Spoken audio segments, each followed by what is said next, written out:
Have you ever hesitated to try something new or take a risk because you were afraid of failing? How did that fear impact your decision making? Like, did you hesitate? Did you go for it? Did you pull back? What lessons did you learn from that experience? Now, that brings me to the quote of the week. And the quote of the week is, don't worry about failures, worry about the chances you miss when you don't even try. Jack Canfield. Jack Canfield is a thought leader. He really pushes people to get outside their comfort zone. He has multiple books. But once again, don't worry about failures. Worry about the chances you miss when you don't even try. Don't worry about failures. What does that mean to me? Don't worry about failures. For me, is, are you being overly concerned or anxious about the possibility of failure? See, if you look in the good book, Paul in Philippians, he says, "Be anxious for nothing." So are you anxious? Are you worried about failure? Like, does it have a strong hold on you? Here's what I'm here to tell you: failure is a natural part of the learning process. See, one thing I always tell people when it comes to learning, there's a couple steps when it comes to learning. One of the first steps in learning is you have to become aware. You have to become aware of what you don't know. See, in the beginning, we don't know what we don't know. But once you realize and you're aware of what you don't know, that's where the beginning process happens. But then once you know, you have to seek knowledge. And sometimes in that process, you're afraid, like, okay, I got the knowledge, but you know what the next part is? Taking action on that knowledge. And the part of taking action sometimes holds people back because of the fear of failure. And what are you doing with that? Are you avoiding failure? Are you afraid of fear? Like, what is your process in that? Because if you really think about it, if you're avoiding failure or you're afraid of fear, you have to learn how to overcome that. You have to learn how to overcome the fear of failure, because failure, once again, is a part of the process. And I'm here to tell you, just in case you didn't know, newsflash: if you're going after success, you're going after something big, you're going after your goals, you're going after your dreams, newsflash, you're gonna fail at something. And I don't know if it may, oh, why are you being so pessimistic? I'm not being pessimistic. I'm just being real with you. There's going to be something that you might fail at, and just keep it real and be ready for it. See, I always heard this: it's better to be prepared and not need it than need it and not be prepared. So I want to give you the heads up that you might fail at something. But the question is, how do you handle that fear of failure? Are you overcoming it? Are you allowing it to hold you back? See, I said in the previous video, fear can mean face everything and rise. Like, you rise to the occasion. Like, you know what? I got this. I'm going after my dreams. Or is fear forget everything and run? You're out. You're like, you know what? Nah, I'm good. It's not that serious. I'm not trying to accomplish that. I'm out. And it's unfortunate that so many people do the second route. They're like, you know what? Forget it. Forget everything. I'm going to run. But what you gotta learn what to do is learn from your setbacks, learn from your failures. So face everything, keyword everything. And that means even your failures, and rise. And you gotta think about it. It didn't happen to you, it happened for you. And better yet, it happened because of you. What? It happened because of me? Yeah. Everything in life right now, when you learn to embrace that it happened because of you, you start taking responsibility of your actions. You start taking responsibility of your results because of your action. Too many people, think that the past determines the present, and that the present determines the future. I'm here to give you a little, mind blown, right? I used to think that sometimes the past determines the present, and the present determines the future, especially the present determining the future. But I was invited recently, and it really shifted my mindset. I was invited recently to listen in on an interview with this gentleman named Dr. Benjamin Hardy. And Benjamin Hardy talks about you got to change your framework. You got to change the way you think. You got to change your mindset. And he said, instead of saying that the present, instead of thinking that the present dictates the future, what if you allowed your future to determine your present and allow your present to determine your past? You're like, what? Yeah, it's a new framework. Think about this real quick. First, you have to determine what the past means to you now.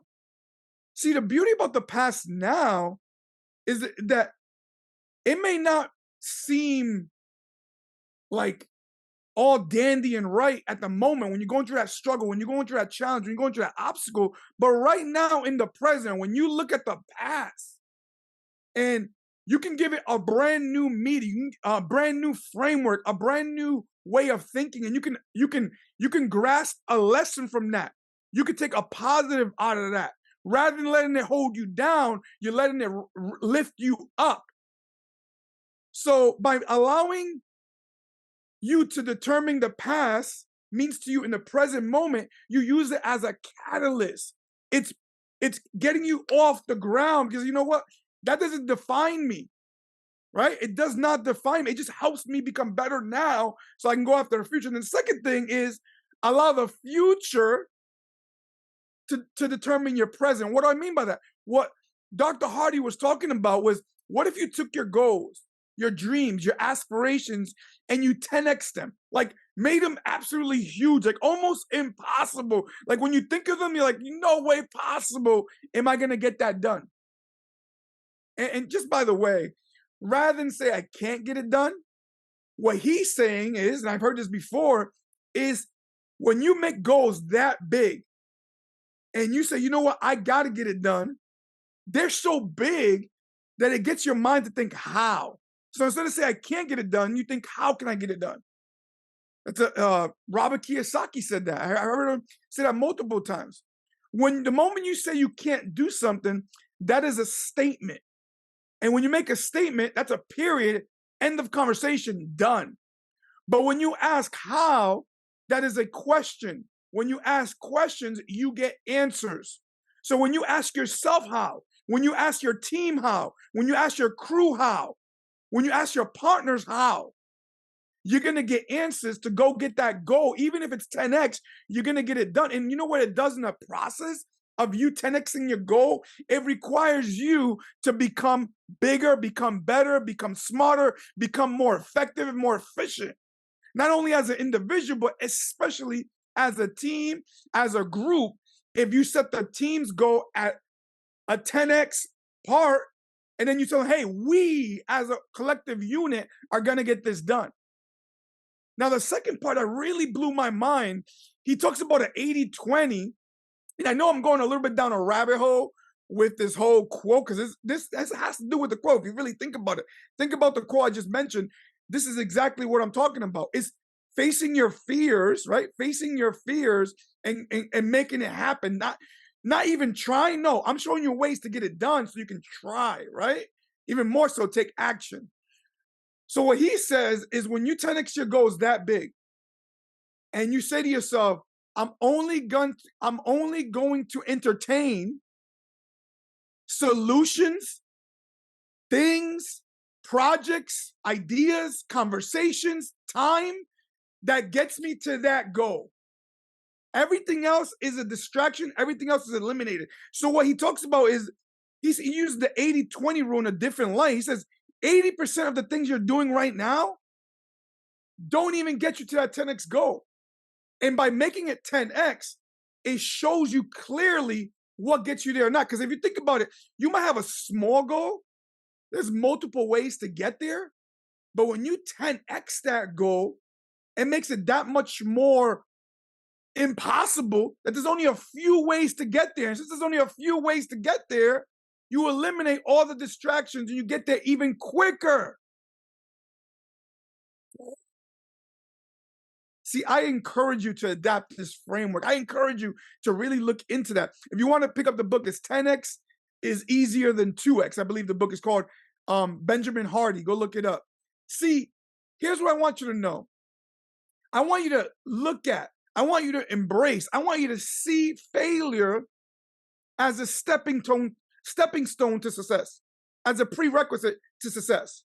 And then the quote continues, worry about chances you miss when you don't even try.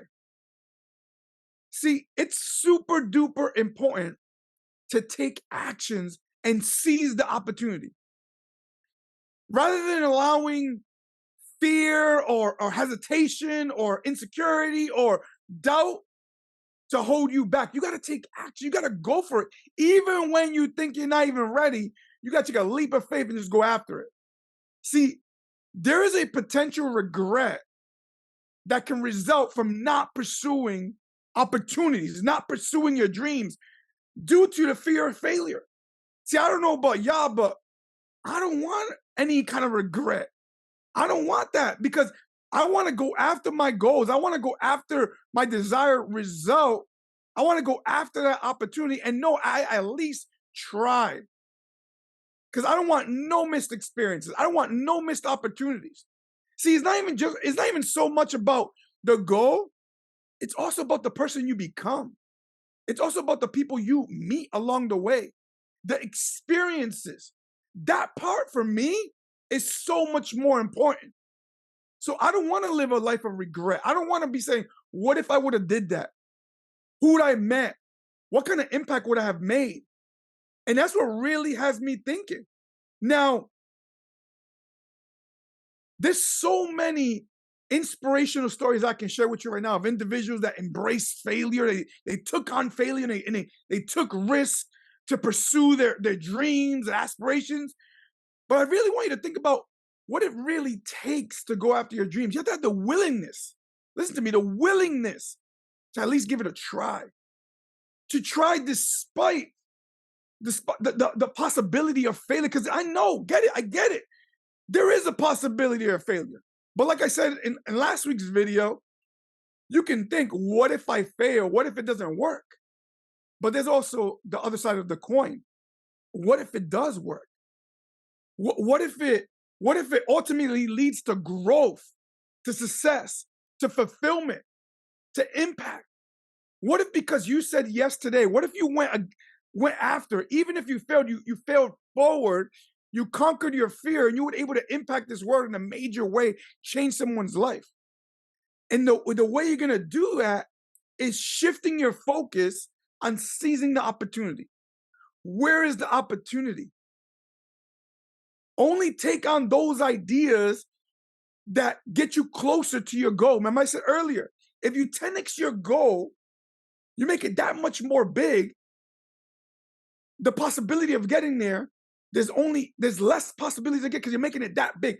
If I not only 10x'd it, but brought it in sooner, I need to get this done in the next 6 months. What if you thought about what you need to do in a year and you did it in a month? What you want to do in a month, you did it in a week. What you want to do in a week, you did it in a day. That's where things start getting more clear. And what happens is your direction leads to massive growth because you're doing it quicker. Success loves speed. See, I encourage everyone that's listening to this video, listening to this recording, I encourage you to step outside your comfort zone. Step up. It will require that. And I want you to understand, when you're pursuing your dreams, it's going to get uncomfortable. See, if you were already doing the things you need to do to get there, you would already have it. That's why it feels uncomfortable. When you feel uncomfortable doing something, when you're pursuing success, my encouragement is dig deep. Press in a little bit more. I'll give you an example. Ready? Put your hands up. If you're watching this video, put your hands up and then grasp them real quick. Just grasp them like this, right? What I want you to know is that if you look at your hands right now, what thumb is over what thumb? I want you to understand, if you take your hands out, put them back in, take them out, put them back in, almost certain it's always going to fall on the same thumb because that's what you're comfortable with. That is your intuition. That is what you're comfortable with. Now, I want you to take that and look at the thumb that's on top and I want you to reverse it and change it. Yeah. That feels weird, right? It feels a little bit weird. Why? Because I'm not used to this. This is change. Change feels uncomfortable. But if you want to achieve success, you need to learn how to get comfortable being uncomfortable. When you hire a coach, a mentor, you join a new team, you join a new project, they may have different ways to do things. You have to get a little uncomfortable and make it happen if you really want to win big. So I'm going to leave you with the quote once again. Don't worry about failures. Worry about chances you miss when you don't even try. And the key, and just in case you missed it, don't even try. I want to take it a step further. Don't just try, do it. Like really, just do it. You ever heard that? Just do it. There was a gentleman by the name of Art Williams. I don't know if he's still alive or not, but Art Williams was a motivational speaker back in the day, and he used to sell life insurance and stuff like that. And actually, some people attribute him to the slogan "Just Do It." But he has this this motivational speech. I'll probably link it in the comments or something like that. But if you go look it up, Art Williams, just do it. And he's talking about just do it. Just do it. Just do it. Like, just do it, right? I love that. Go watch it. But that's what I'm talking about. Don't just try. Go do it. There's power in taking action. You know what's crazy? Inaction. If you don't take action, inaction equals missed opportunities. And I don't know about y'all, but I can't stand a missed opportunity. I used to have a saying back in the day. I used to say, I'm proactive in what I do. I leave the reactive to you. Because I can control what I can do. I can become proactive. I can see the what's about to happen. I can position myself. I can be proactive in what I do. I'm not reactive. Reactive is a energy that's low vibration. I want to be high vibration. I want to vibrate high. I want to attract big thinkers. I want to attract wealth. Wealth is a high frequency. So how do you get there? You got to be proactive. You got to think about what could come down the pipeline and go be proactive with it. Go learn something new. Go prepare yourself. Go get ready for it. Take initiative. Make a commitment. See, I want you to make a commitment right now that you're going to take action towards your 10x goal. Like, you know what? I'm going to 10x it and I'm going to go after it. Remind you, failure is natural. When it comes, I already warned you. Say, Max, you know what? You warned me. I was going to fail at something. I know I wasn't perfect. But guess what? Failure is a part of growth. So embrace it. Learn from it. And remember, inaction is the true enemy. You want to put in action, put in work. Because I said inaction is a true enemy. And if you really think about it, confusion and chaos. I don't know if you ever heard this. Confusion and chaos is the devil's playground. That's where he chills. He wants you to be confused. See, a confused mind is a frozen mind. A frozen mind doesn't do anything. But here's the beauty. I don't know about y'all, but I serve a God. The God I serve, he gives us peace. He gives us peace to surpass all natural understanding. Why? Because he gave us a helper. So we have that power. No matter our troubles, we can trust in him and know that he is the almighty deliverer. His timing is always perfect. So for me, even though I may think I may be confused or it might take me out, I got to pause, reflect, pray, ask for help, serve. These are all ways that you can go after. And also declare things upon your life. Declare, which brings us to the declaration of the week. I do the quote of the week and the declaration of the week. And in the planner, in the Maximize Your Life planner, every week there's a quote of the week and the declaration of the week. So the declaration for this week, I want you to really understand the reason we do declarations is we're speaking to the subconscious mind. We want to release our faith in an idea, in a phrase in a statement, in a declaration. We're going to release our faith in a declaration, utilizing our words. See, it's all about taking the belief in my heart and confessing it through my mouth. So this week's declaration is, I am solution oriented and everything is solvable. I am solution oriented. I am solution oriented and everything is solvable. You are focused on solutions. Say, I am focused on solutions. Another word that I've heard recently and I loved it, I'm a solutionary. Not just a visionary, a solutionary. I found solutions in everything. I encourage this within my team. When I'm working with my team and someone comes to me with a problem, I say, cool, that's cool. I understand your concern. I understand you feel it's a problem, but here's what I want you to do. Before I offer a solution, I want you to come to me with 3 solutions, and one of them, at least one of them, has to include you.